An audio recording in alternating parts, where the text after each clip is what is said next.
Joined now by the Ballot Ambassador, Jamal Edwards, and the scheme's Managing Director, Mike Sani. Welcome to both of you. Mike, what prompted you to start this?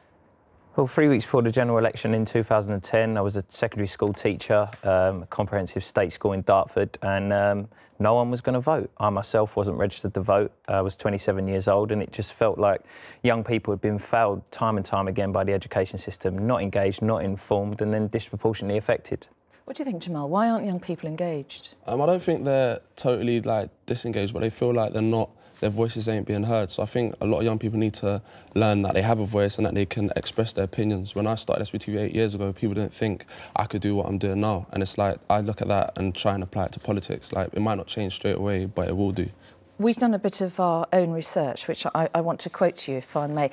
It's a poll by ITV News and ComRes, and it reveals that only 1 in 3 people aged between 18 and 24 are interested in politics, and that's compared to 3/4 of those over the age of 65. And it also found that 6 in 10 Britons think the views and opinions of young people are ignored by politicians, and almost half of those questions believe that voting should be made compulsory. Thoughts on that, Jamal? And this is why Leaders Live is perfectly, because we're trying to bring the politicians into the online space where online people are, so they can directly question the politicians. And I think it's just about accessibility as well, so allowing them to see that we can get our voices heard. I think that's like the main important thing, because they don't feel like they're being heard at the moment. What about the politicians, Mike? How difficult was it to get them to agree to actually put themselves on the line? You know, quite exposing, isn't it?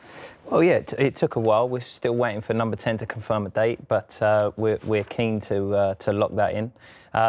But, you know, once 2 or 3 start to confirm, the rest seem to come. And essentially, we're trying to say that we don't want anyone to be caught out. We just want you to speak to this audience. That I do also feel as though young people are ignored, but they're not registered to vote and they're not engaged early to understand the power of participation, and that's what we're trying to change. Do you think it's the direct conversation aspect of it? Because I think a lot of people who are quite disillusioned with the whole interviewer-politician relationship anyway, isn't it? I think just to try and cross the bridge, like join the bridges up and sort of be able to do that in a good way and be supported by big corporations as well to make it happen is the way forward. And do you think young people are really going to get engaged in this? I talk on Twitter all the time, always having this conversation. They're quite like, they have a thought, they have thoughts, and I think it's just about allowing them to know that your thoughts will be sort of put on a platform.